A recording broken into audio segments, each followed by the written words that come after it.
So, Neil, as results went elsewhere, today's result, we had an outside chance of getting into the playoffs. Hyde's huge win basically means that mathematically we'd be needing a huge turnaround in the result.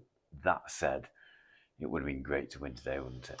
Yeah, absolutely. And to be honest, I wasn't looking at any of the result. I know people were doing, and I could hear people saying, Radcliffe are drawing, but it was important for us to give a really good account of ourselves because you're only as good as your last game.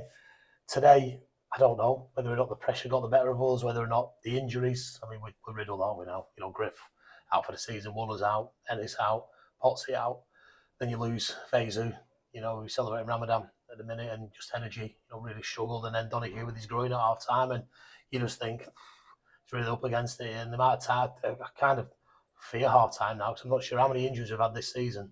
People not coming back out fit or losing players. So, we probably just one game too far for us, but I will not say a bad word about that group in there. They have been unbelievable to work with. Some of the smiles that they put on people's faces, some of the excitement that they've done over the last few weeks, they've been scintillating. They've been brilliant. And, in training, they've been great. So football's about learning. They're all 18, 19, 20. Maybe next time a big pressure game comes about, they'll be a year older and they'll know how to handle it. Today, it's fine. It's fine that they haven't performed at the top level. It's fine that some of them may have froze. That's okay. But that's what we've got to work with. That's what I want to work with, by the way. It's not what we've got to work with. I want to work with, and they're a really good group who've just come up short against Stafford today.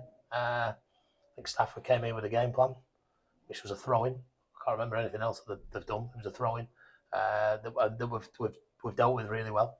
But apart from that, a really stretched 11 for FC did enough to get something out of the game, but we just weren't at our maximum performance levels. And like I said, it's disappointing. It's always disappointing to lose. Disappointing to lose the last game of the whole the season.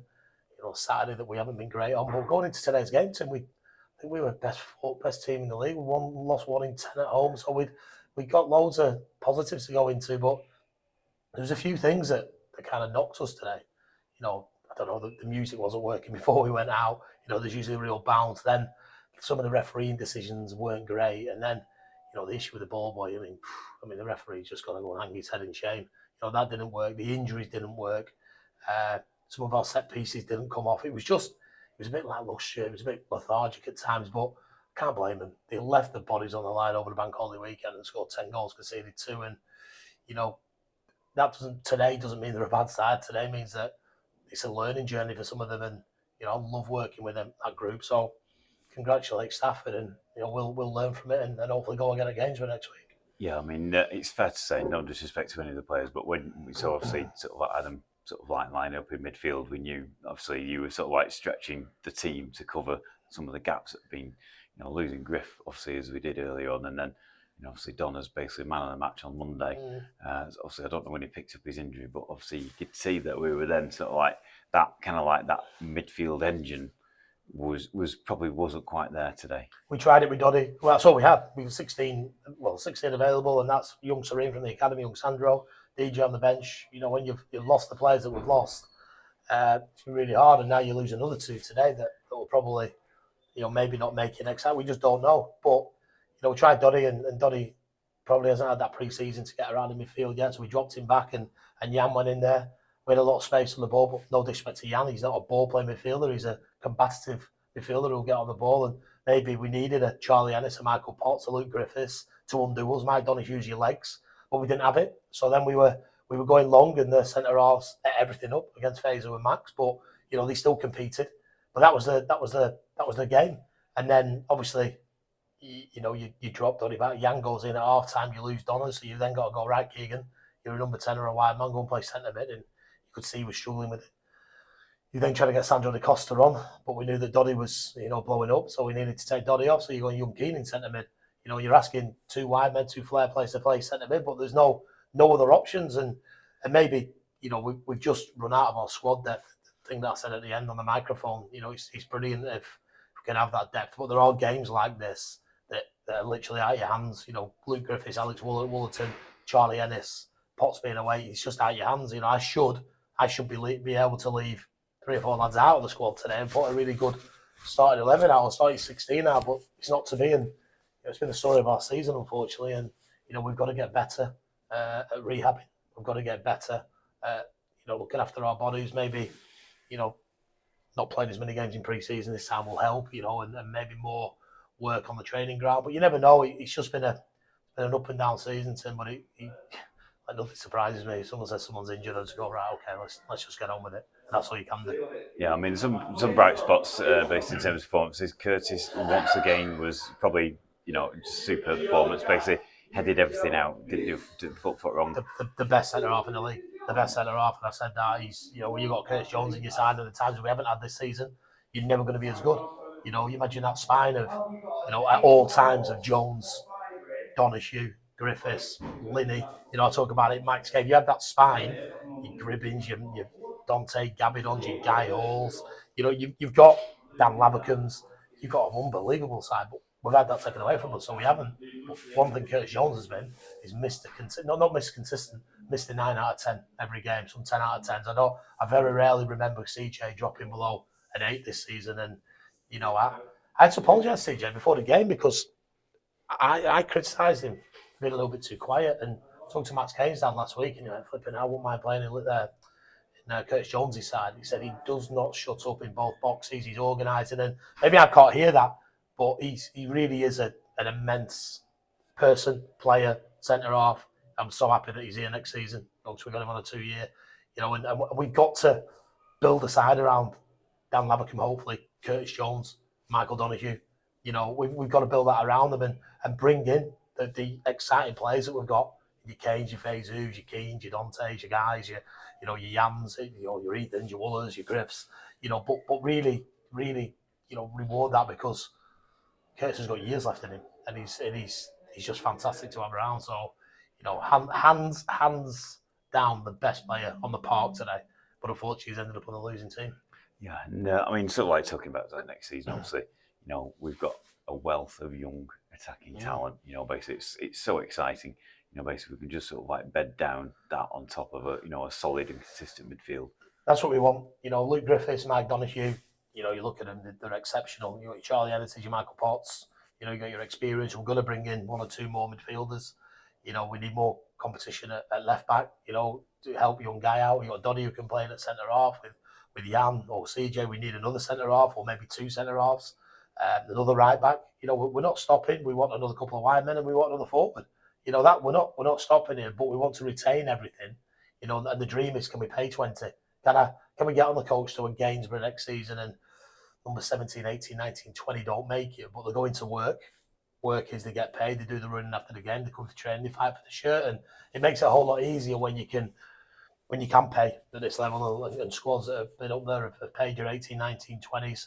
That's our dream, but not by saying that, not putting the club at jeopardy. That would be amazing, and there will be time for a Dante Gabidon maybe next season to sit it out when Sandro Da Costa can step in, but Dante still gets a little reward, and then he comes back in the week after, and that's about utilising the squad. And if I could do that, maybe you won't lose a Donahue to injury or a Griffiths to injury or a Potts to fatigue or an Ennis. So that's the dream. We may be a way off that, but that's the dream. But still, I know people have criticised our Saturday home form, but one thing that whatever group of players I've put out there this season at Broadhurst Park, they've given their all.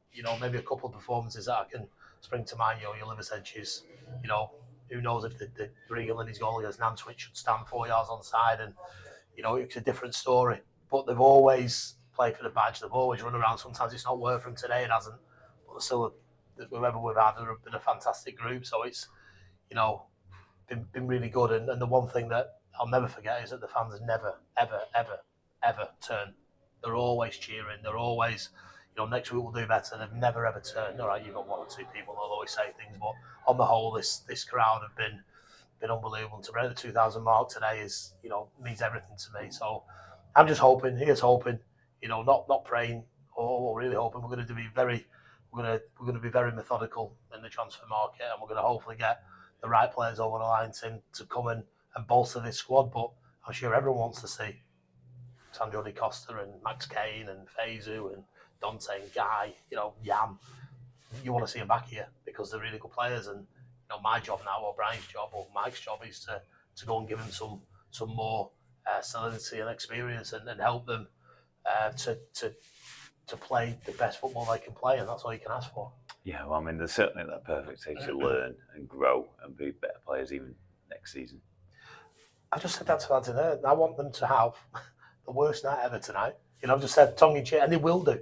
Jan will be thinking, why haven't I did that ball? He knows that. But I want him to go home and look at the Radcliffe result and think, dare to dream, could it have been? But that's good. So if they go home and have a really poor night tonight, then they come into training Tuesday and they're revved up and ready to go games. But that's okay, because football does that to you. I won't sleep. I'll be gutted now, because what could have been. But I'm always gutted if you lose a game of football.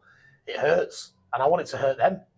Not for any other reason that I want pain on them. I just want them to learn, because if they're going to progress in their careers, they're going to have more days like this, and it's how they bounce back. And we'll see how strong they are. I know how strong they are. I know how they'll bounce back, because they did it. After the South Shields, and was it the Everton game? Was it? We bounce back, and we can bounce back. So, but it's going to hurt tonight. It's going to sting. It's going to smart. But that's okay, because that's part and parcel of football, and we'll just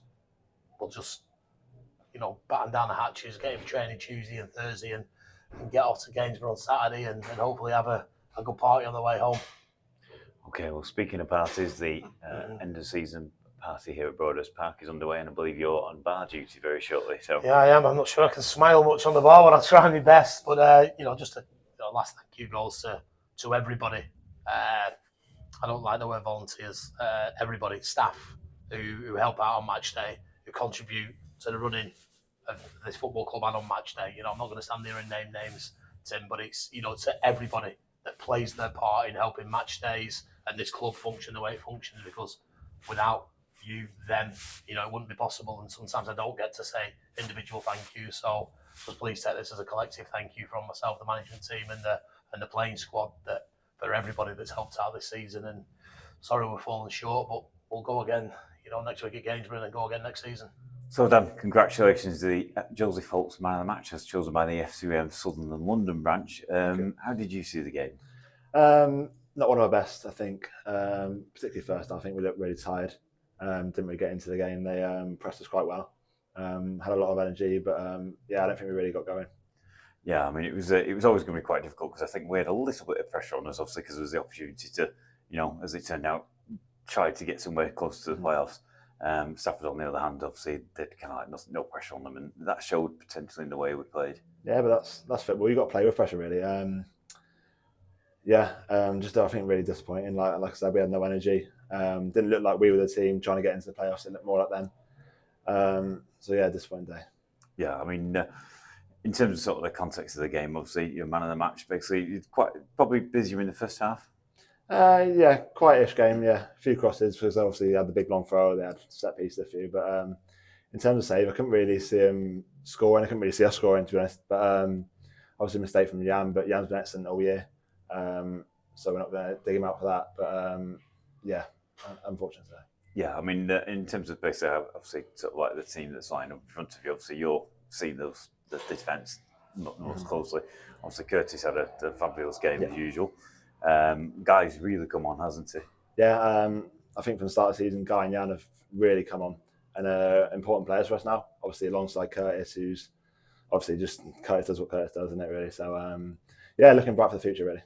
Yeah, and also Ethan at right back. Obviously, he's a powerful player, isn't he? Yeah, very solid, Ethan. Yeah, had another good game today, I think. Like I said, I think we look really solid, but obviously just a mistake. But we didn't look as good as we have been going forward over the last 2 days. Yeah. I mean, I think it's obviously we spoke to Reynolds, and basically, I think it was that lack of legs in midfield, really sort of like to drive the team forward and just do the mopping up and that sort of stuff. Yeah, obviously it's tough when you lose someone of Donna's quality at half time. We lose Faz as well. I think it just took us a little while to get used to the game. I don't think after the injuries we didn't really get going again. Yeah, okay. And obviously we spoke the other day, funnily enough, basically on your 100th appearance, 101 appearance. Got 2 or 3 more games this season, so obviously we've got Gainsborough away. It's going to be a bit of a journey. Yep. And then after that, a bit more of a journey, obviously, as we, I believe we're flying to Italy for the Phoenix semi-final final. We're not going to stop. I know we can't get the playoffs anymore, but we're going to go to Gainsborough, try and win the game. And then obviously, we go off to Italy. Is it a semi-final and a final, I think? Yes. So obviously we want to defend our title and win in Europe again.